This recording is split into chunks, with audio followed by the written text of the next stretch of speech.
আজ আমরা আলোচনা করব অটোমান সাম্রাজ্যের প্রথম 5 সুলতান সম্পর্কে। চলুন শুরু করা যাক। অটোমান সাম্রাজ্যের প্রতিষ্ঠাতা ছিলেন ওসমান গাজী। তার জন্ম তারিখ অজানা।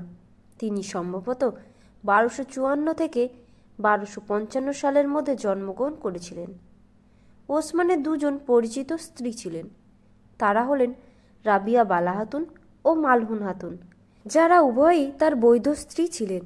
এছাড়াও তার কিছু অজানা উপপত্নী ছিল। তার কমপক্ষে 8টি পুত্র সন্তান ও একটি কন্যা সন্তান ছিল।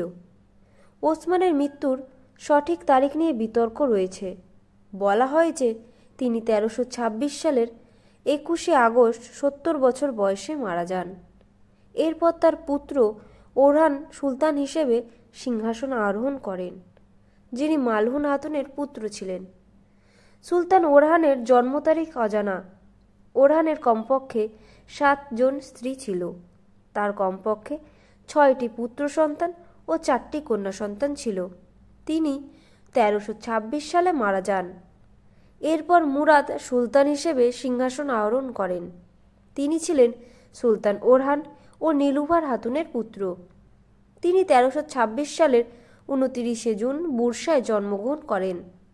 মুরাদের কমপক্ষে 7 জন স্ত্রী ছিল এবং 5টি পুত্র সন্তান ও 5টি কন্যা সন্তান ছিল। 1389 সালের 15ই জুন 62 বছর বয়সে তিনি মারা যান। এরপর বায়েজিদ সুলতান হিসেবে সিংহাসন আরোহণ করেন। তিনি ছিলেন সুলতান মুরাদ ও গুলচে খাতুনের পুত্র। তিনি আনুমানিক 1360 সালে জন্মগ্রহণ করেন। বায়েজিদের কমপক্ষে 9 জন স্ত্রী ছিল এবং 12টি পুত্র সন্তান ও কমপক্ষে 5টি কন্যা সন্তান ছিল। তিনি 1403 সালের 8ই মার্চ 42 থেকে 43 বছর বয়সে বন্দি অবস্থায় মারা যান। এরপর মেহমদ 1402 থেকে 1413 সাল পর্যন্ত অটোমান রাজ্যের নিয়ন্ত্রণের জন্য তার ভাইদের সাথে যুদ্ধ করেছিলেন এবং গৃহযুদ্ধে জয়লাভ করে পরবর্তী সুলতান হিসেবে সিংহাসন আরোহণ করেছিলেন। 1413 সালের মধ্যে অটোমান রাষ্ট্রকে পুনরায় একত্রিত করেন এবং পুনরুদ্ধারকারী নামে অভিহিত হন। সুলতান মেহমদের 3 জন পরিচিত স্ত্রী ছিল এবং তার কমপক্ষে 5টি পুত্র সন্তান ও 8টি কন্যা সন্তান ছিল।